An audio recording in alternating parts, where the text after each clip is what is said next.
Hello everyone. நம்ம human values and எத்திக்ஸ்ல unit 3 பார்த்துட்டு இருக்கோம். இது யூனிட் 3 ஓட செகண்ட் லெக்சர். யூனிட் 3ல ஒரு 4 क्वेश्चन படிக்கணும்னு சொல்லியிருந்தேன். சயின்டிபிக் திங்கிங், அதுல 2 டைப்ஸ், இண்டக்டிவ், டிடக்டிவ், அடுத்து ப்ரோபோசிங் அண்ட் டெஸ்டிங் ஹைபோதசிஸ், அடுத்து validating facts using evidence based approach, scepticism, empiricism, இப்படி 4 क्वेश्चन படிக்கணும்னு சொல்லியிருந்தேன். இது ஃபர்ஸ்ட் क्वेश्चन வந்து நம்ம லாஸ்ட் வீடியோலயே பார்த்தாச்சு. அந்த வீடியோ பார்க்கலன்னா பார்த்துக்கோங்க. செகண்ட் क्वेश्चन வந்து ப்ரோபோசிங் அண்ட் டெஸ்டிங் ஹைபோதசிஸ். இது என்னன்னா, இந்த செகண்ட் கொஸ்டினும் தேர்ட் கொஸ்டின் இருக்கு இல்லையா, validating facts using evidence based approach, இந்த 2 கொஸ்டினுமே கிட்டத்தட்ட ஒரே டைப் தான். சோ ஒரே மாதிரி ஆன்சர் தான் இருக்கும். நீங்க செகண்ட் கொஸ்டின் படிச்சீங்கன்னா கிட்டத்தட்ட முக்கால்வாசி தேர்ட் கொஸ்டின் முடிச்ச மாதிரி, ஓகேவா? சோ அப்படிதான் ஆன்சர் கொடுப்பேன். செகண்ட் கொஸ்டின் படிச்சுக்கோங்க. தேர்ட் கொஸ்டின்ல எக்ஸ்ட்ராவா ஒரு சில டாபிக்ஸ் மட்டும் வரும். அது என்னன்னு தேர்ட் கொஸ்டின்ல பாத்துக்கோங்க, ஓகேவா? சோ செகண்ட் கொஸ்டின் படிச்சீங்கனாலே முக்கால்வாசி தேர்ட் கொஸ்டின் முடிச்ச மாதிரி. சோ ஈஸியா முடிச்சிடலாம், ஓகேவா? சோ இப்ப second question, proposing and testing hypothesis இந்த வீடியோல பார்க்க போறோம். So proposing and testing hypothesis. So இது என்னன்னு கேட்டீங்கன்னா, நம்ம லாஸ்ட் வீடியோல பார்த்த மாதிரி அந்த சயின்டிபிக் திங்கிங்ல பார்த்தோம்ல, நம்ம ஒரு பேட்டர்ன் அப்சர்வ் பண்றோம். அப்சர்வ் பண்ணிட்டு நம்ம அதுல இருந்து ஒரு ஃபேக்ட் நம்மளா கொண்டு வரோம்.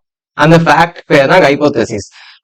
அந்த ஃபேக்ட் வந்து கரெக்டா இல்லையா நம்ம டெஸ்ட் பண்ணி எவிடன்ஸோட நம்ம வேலிடேட் பண்ணணும், ஓகேவா? சோ இதான் ப்ரோபோசிங் அண்ட் டெஸ்டிங் ஹைபோதசிஸ். இதுதான் அடுத்த கொஸ்டின்லயே வரும், validating facts using evidence based அப்ரோச்னு. அதனால இந்த 2 கொஸ்டினுமே கிட்டத்தட்ட ஒரே ஆன்சர் தான் இருக்கும், ஓகேவா? ஏன்னா ரெண்டுமே ஒரே கான்செப்ட் தான், ஓகேவா? சோ பாப்போம், proposing and testing hypothesis.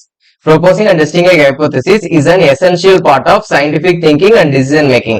So நம்ம scientific thinking மூலமா ஒரு decision மேக் பண்ணணும் அப்படின்னா இந்த ஹைபோதசிஸ் வந்து நம்ம யோசிச்சு அது கரெக்டா இல்லையான்னு டெஸ்ட் பண்றதுதான் முக்கியமான பார்ட்னு சொல்றாங்க. It is a systematic process of forming a tentative explanation for an observation and then verifying it through evidence and logical analysis. நான் சொன்னேன் இல்லையா, இப்போ ஒரு இதை நம்ம அப்சர்வ் பண்றோம், ஒரு பேட்டர்ன் வந்து இப்படி நடந்துட்டே இருக்கு அப்படின்னு நம்ம அப்சர்வ் பண்றோம். சோ அப்சர்வ் பண்ணிட்டு அதுல இருந்து நான் ஏதோ ஒரு ஃபேக்ட் கொண்டு வரேன். அது என்னன்னு நான் எக்ஸ்பிளைன் பண்றேன். அதான் ஒரு ஃபேக்ட் கொண்டு வரேன். அப்படி அந்த எக்ஸ்பிளைன் பண்றேன் இல்லையா, அது கரெக்டா இல்லையாட்டு மறுபடியும் வெரிஃபை பண்ணணும். எப்படி வெரிஃபை பண்றேன்னா, ஏதோ ஒரு எவிடன்ஸ் இருக்கா அப்படின்ட்டு ஏதாவது லாஜிக்கலா யோசிச்சு அந்த ஃபேக்ட் வந்து கரெக்டா இல்லையா அப்படின்ட்டு நான் வெரிஃபை பண்ணணும், ஓகேவா? சோ இதுக்கு பேர் தான் ப்ரோபோசிங் அண்ட் டெஸ்டிங் ஹைபோதசிஸ். நான் சொல்ற ஃபேக்டுக்கு பேரு ஹைபோதசிஸ், அதை நான் கொடுக்கறது வந்து ப்ரோபோஸ் பண்றது, அதை டெஸ்ட் பண்றது வந்து டெஸ்டிங், ஓகேவா? This approach helps individuals move away from assumptions or blind beliefs and depend more on facts and reasoning. So இது மூலமா என்ன ஆகுது, எதையுமே நம்ம கண்மூடித்தனமா நம்பாம அது உண்மையா இல்லையாட்டு நம்ம ஆராய்ச்சி பார்த்து ஃபேக்ட நம்பி இருப்போம், ஓகேவா? சோ இதான் ப்ரோபோசிங் அண்ட் டெஸ்டிங் ஹைபோதசிஸ் ஒரு இன்ட்ரோடக்ஷன் மாதிரி. சோ இப்போ ப்ரோபோசிங் ஹைபோதசிஸ்னா என்னன்னு பார்க்கலாம். First observation and questioning. எப்படி ஒரு ஹைபோதசிஸ் ப்ரோபோஸ் பண்ணணும்னு கேட்டீங்க, ஃபர்ஸ்ட் எடுத்தோடனே அப்சர்வேஷன். சோ அப்சர்வ் பண்ணாதான் நமக்கு என்ன நடக்குதுங்கிறது தெரியும். பாருங்க, the process begins with careful observation of events, situations or problems.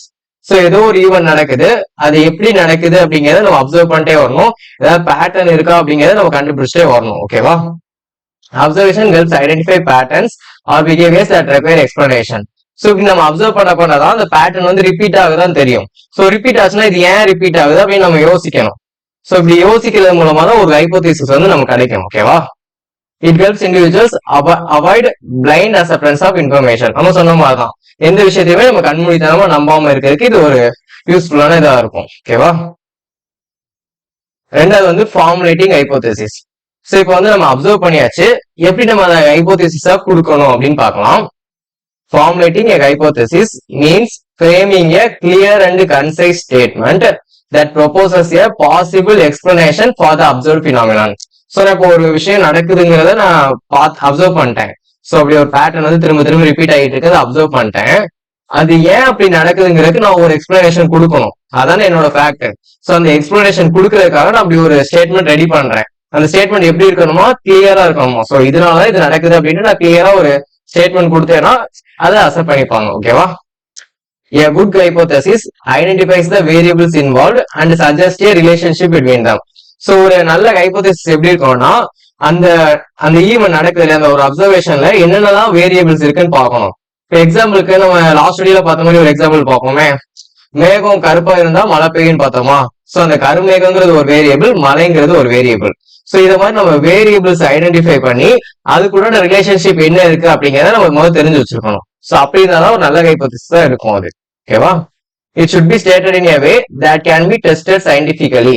அதே மாதிரி நம்ம கொடுக்குற ஹைபோதேசிஸ் வந்து சயின்டிபிக்கலா டெஸ்ட் பண்ற மாதிரியானது இருக்கணும். ஓகேவா? சோ இதான் ஒரு ஹைபோதேசிஸ் நம்ம எப்படி ஃபார்ம் பண்றோங்கிறது ஃபார்முலேட்டிங் ஹைபோதேசிஸ். நெக்ஸ்ட் வந்து கிரியேட்டிவிட்டி அண்ட் இமேஜினேஷன். சோ ஒரு ஹைபோதேசிஸ்ங்கிறது என்னது? நம்ம ஒரு ஈவெண்ட் அப்சர்வ் பண்றோம், அது ஏன் அப்படி நடக்குதுன்னு நான் கொடுக்கறது தானே ஹைபோதேசிஸ். சோ அது ஏன் அப்படி நடக்குதுன்னு நான் யோசிக்கிறது என்னோட கிரியேட்டிவிட்டி. அதான் இங்க கிரியேட்டிவிட்டி அண்ட் இமேஜினேஷன் சொல்றாங்க. பாருங்க, creativity place a major role in proposing hypothesis because many explanations are not immediately obvious. So நம்ம வந்து ஒரு விஷயம் ஏன் நடக்குதுன்ட்டு உடனே கண்டுபிடிச்சிட முடியாது.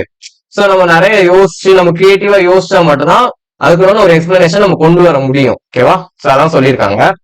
அடுத்து innovative thinking allows individuals to explore different possibilities and develop new interpretations. So நான் சொன்ன மாதிரிதான் ஒரு விஷயத்த உடனே நம்ம கண்டுபிடிக்க முடியாது, ஏன் இதெல்லாம் நடக்கலாம் அப்படின்ட்டு நம்ம விதவிதமா யோசிச்சு பார்க்கணும். சோ அப்படி யோசிச்சு பார்க்கதான் நமக்கு அதுக்குண்டான ஆன்சர் கிடைக்கும். ஓகேவா? சோ இதான் கிரியேட்டிவா இருக்கணும், அப்படின்னாதான் ஒரு நல்ல ஹைபோதேசிஸ் கிடைக்கும்னு சொல்றாங்க. நாலாவது டெஸ்டபிலிட்டி. இப்பதான் நம்ம பார்த்தோம் ஒரு ஹைபோதேசிஸ் எப்படி இருக்கணும், அது சயின்டிபிக்கா டெஸ்ட் பண்ற மாதிரி இருக்கும்னு சொன்னோமா, அதான் இங்க சொல்லியிருக்காங்க. அந்த ஹைபோதேசிஸ் வந்து நம்ம டெஸ்ட் பண்ற மாதிரி இருக்கணும், அதான் டெஸ்டபிலிட்டி. ஓகேவா?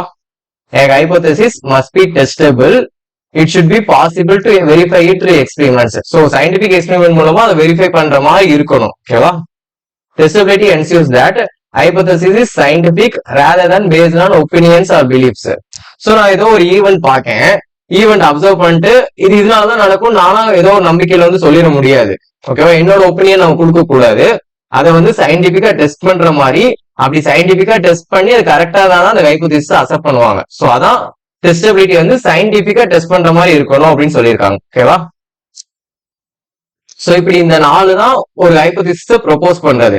ஃபர்ஸ்ட் என்ன நடக்குதுன்னு அப்சர்வ் பண்ணணும், அடுத்த ஒரு ஹைபோதேசிஸ் அதை ஃபார்ம் பண்ணணும், அடுத்து கிரியேட்டிவிட்டி அண்ட் இமேஜினேஷன். என்னதுன்னா நம்ம அது ஏன் அதெல்லாம் நடக்குது அப்படின்ட்டு நம்மளா யோசிச்சு பார்க்கணும், அந்த கிரியேட்டிவிட்டி இருக்கணும். அடுத்து 4வது டெஸ்டபிலிட்டி, அந்த ஹைபோதேசிஸ் வந்து சயின்டிபிக்கா டெஸ்ட் பண்ற மாதிரி இருக்கணும். இதுதான் ப்ரொபோசிங். ஓகேவா? நெக்ஸ்ட் இப்ப டெஸ்டிங். இப்போ ஒரு ஹைபோதேசிஸ் நம்ம கிடைச்சிருச்சு, அந்த ஹைபோதேசிஸ் உண்மையா இல்லையா அப்படிங்கறத நம்ம டெஸ்ட் பண்ணி பார்க்கணும்ல. இந்த சயின்டிபிக்கா டெஸ்ட் பண்ணி பார்த்தாதான் தெரியும். சோ அது எப்படி டெஸ்ட் பண்ணலாம் அப்படிங்கறத டெஸ்டிங் ஹைபோதேசிஸ். பாருங்க, ஃபர்ஸ்ட் வந்து இதுல designing experiments. Once the hypothesis is proposed, ஒரு ஹைபோதேசிஸ் வந்ததுக்கு அப்புறம் an appropriate experiment must be designed to test it. So நம்ம சயின்டிபிக்கா தான் டெஸ்ட் பண்ண போறோம், சயின்டிபிக்கா ஒரு எக்ஸ்பெரிமெண்டா அதுக்காக டிசைன் பண்ணிடணும். ஓகேவா? சோ இப்படி இருந்தா இதை டெஸ்ட் பண்ண முடியும் அப்படின்ட்டு நம்மளும் ஒரு டிசைன் பண்றோம். A well-designed experiment reduces bias, ensures accuracy and allows the results to clearly support or reject the hypothesis. So நம்ம எக்ஸ்பெரிமெண்ட்டை எந்த அளவுக்கு நல்லா டிசைன் பண்றோமோ அதை பொறுத்துதான் நமக்கு ரிசல்ட் கிடைக்கும். சோ அந்த ரிசல்ட் வந்து நம்ம கரெக்டா டிசைன் பண்ணி வச்சிருந்தா, கரெக்டா எக்ஸ்பெரிமெண்ட் பண்ணாதான் அந்த ஹைபோதேசிஸை சப்போர்ட் பண்ணதா ரிஜெக்ட் பண்ணதா நம்ம கிளியரா கிடைக்கும். அப்படி கிளியரா கிடைக்கணும் என்ன ஆகும், சும்மா சரி இது கரெக்டா தான் இருக்கும் அப்படின்னு ஒதுக்க முடியாது இல்லையா? சோ அப்படி கிளியரா நமக்கு கிடைக்கணும்னா நம்ம ஒரு எக்ஸ்பெரிமெண்ட்டை நல்லா டிசைன் பண்ணி அந்த எக்ஸ்பெரிமெண்ட் பண்ணணும். ஓகேவா? சோ இதான் டிசைனிங் எக்ஸ்பெரிமெண்ட்ஸ் ஃபர்ஸ்ட் ஸ்டெப். ரெண்டாவது என்ன பண்றாங்க, collecting and analysing data. So இப்ப நமக்கு ஒரு பேட்டர்ன் கொடுத்துருக்காங்க, அவங்க இது இப்படிதான் நடக்குன்னு ஒரு ஹைபோதேசிஸ் கொடுத்துருக்காங்க, நம்ம அதுல உள்ள டேட்டாவை நம்ம கலெக்ட் பண்ணி பார்க்கணும். சோ நம்மளும் அந்த பேட்டர்ன் அப்சர்வ் பண்ணலாம், இல்லைன்னா வேற ஏதாவது டேட்டா இருக்கான்னு நம்ம கலெக்ட் பண்ணி அதை அனலைஸ் பண்ணணும். பாருங்க, collecting data involves gathering relevant information through observations. So நம்மளும் அப்சர்வ் பண்ணி அது கரெக்டா இருக்கான்னு நம்ம இன்ஃபர்மேஷன் கெயின் பண்ணிட்டே வரும். இதுதான் collecting data. Once the data is collected, அப்படி டேட்டா கிடைச்சதுக்கு அப்புறம் it is analyst to identify relationships that indicate whether the hypothesis is supported or not. So இப்படி டேட்டா கிடைச்சிருச்சு, அந்த டேட்டாவை நான் அனலைஸ் பண்ணி பார்த்து நம்ம கொடுத்துருக்க அந்த ரிலேஷன்ஷிப், அந்த ஹைபோதேசிஸ்ல ஒரு ரிலேஷன்ஷிப் கொடுத்துருப்பாங்களா, அந்த ரிலேஷன்ஷிப் வந்து கரெக்டா இருக்கா இல்லையான்னு செக் பண்ணி அந்த ஹைபோதேசிஸை சப்போர்ட் பண்ணலாமா இல்ல ரிஜெக்ட் பண்ணலாமா நம்ம பார்க்கணும். ஓகேவா? This combined process ensures that conclusions are based on evidence rather than assumptions. So இப்படி நம்ம கரெக்டா ஸ்டெப் பை ஸ்டெப்பா டேட்டாவை கலெக்ட் பண்ணி அதை அனலைஸ் பண்ணி கரெக்டா கொடுத்தா மட்டும்தான் நம்ம கொடுக்குற கன்க்ளூஷன் வந்து கரெக்டான எவிடன்ஸோட இருக்கும். அப்படி இல்லைன்னா நம்மளால சும்மா அசியூம் பண்ற மாதிரி ஆயிடக்கூடாது. ஓகேவா? சோ இதான் collecting and analysing data. Next வந்து டிராயிங் கன்க்ளூஷன்ஸ். சோ நான் இப்ப டேட்டாவை கலெக்ட் பண்ணியாச்சு, அதை அனலைஸ் பண்ணி ஒரு கன்க்ளூஷன் கொண்டு வந்தாச்சு, இப்ப அந்த கன்க்ளூஷன் கொடுக்கணும். ஓகேவா? என்ன மாதிரிலாம் கன்க்ளூஷன் கொடுப்பாங்க பாருங்க. Based on the analysis a conclusion is drawn about whether the hypothesis is accepted or rejected. So கொடுத்த ஹைபோதேசிஸ அக்செப்ட் பண்ணலாமா ரிஜெக்ட் பண்ணலாமா இதான் நம்மளோட கன்க்ளூஷன். சோ நான் டேட்டா அனலைஸ் பண்ணி அது சப்போர்ட் பண்ற மாதிரி இருந்துச்சுன்னா நான் அக்செப்ட் பண்ணுவேன், இல்ல அப்படின்னா அது தப்பு அப்படின்ட்டு ரிஜெக்ட் பண்ணிடணும். ஓகேவா? Accepting a hypothesis means the evidence strongly supports it. So நான் கலெக்ட் பண்ணிருக்க எவிடன்ஸ் அனலைஸ் பண்ணி வச்சிருக்கேன்ல, அந்த எவிடன்ஸ் வந்து அதை கரெக்டா சப்போர்ட் பண்ணுச்சுன்னா அந்த ஹைபோதேசிஸ் அக்செப்ட் பண்ணணும். While rejecting means the evidence does not align with the proposed explanation. So அவங்க கொடுத்த எக்ஸ்பிளனேஷனுக்கு தகுந்த மாதிரி அந்த எவிடன்ஸ் இல்ல அப்படின்னா அந்த ஹைபோதேசிஸை ரிஜெக்ட் பண்ணிடுவாங்க. ஓகேவா? சோ இதான் டிராயிங் கன்க்ளூஷன்ஸ். சோ இவ்வளவுதான் டெஸ்டிங்கும். எக்ஸ்பெரிமெண்ட் கரெக்டான எக்ஸ்பெரிமெண்ட்டை டிசைன் பண்ணணும், அடுத்து டேட்டாவை கலெக்ட் பண்ணி அந்த டேட்டா அனலைஸ் பண்ணணும், அடுத்து ஒரு கன்க்ளூஷன் கொடுக்கணும். ஓகேவா? சோ இவ்வளவுதான் ப்ரொபோசிங் அண்ட் டெஸ்டிங் ஹைபோதேசிஸ். ப்ரொபோசிங்ல ஒரு நாலு ஹெட்டிங் இருக்கு, டெஸ்டிங்ல ஒரு 3 ஹெட்டிங் இருக்கு. ஓகேவா? சோ இது மட்டும் படிச்சுக்கோங்க. ரொம்ப சிம்பிளான கொஸ்டின் தான். இந்த கொஸ்டின் நீங்க படிச்சிட்டீங்கனாலே அடுத்த question validating facts using evidence based approach, அது ரொம்ப ஈஸியா முடிஞ்சிடும். சோ கண்டிப்பா படிச்சுக்கோங்க. ஓகேவா? இந்த வீடியோ உங்களுக்கு யூஸ்ஃபுல்லா இருந்துச்சுன்னா உங்க ஃப்ரெண்ட்ஸ்க்கு ஷேர் பண்ணுங்க, நம்ம சேனலை சப்ஸ்கிரைப் பண்ணிக்கோங்க. நெக்ஸ்ட் வீடியோல பார்க்கலாம். தேங்க்யூ. ஜெய் ஹிந்த்.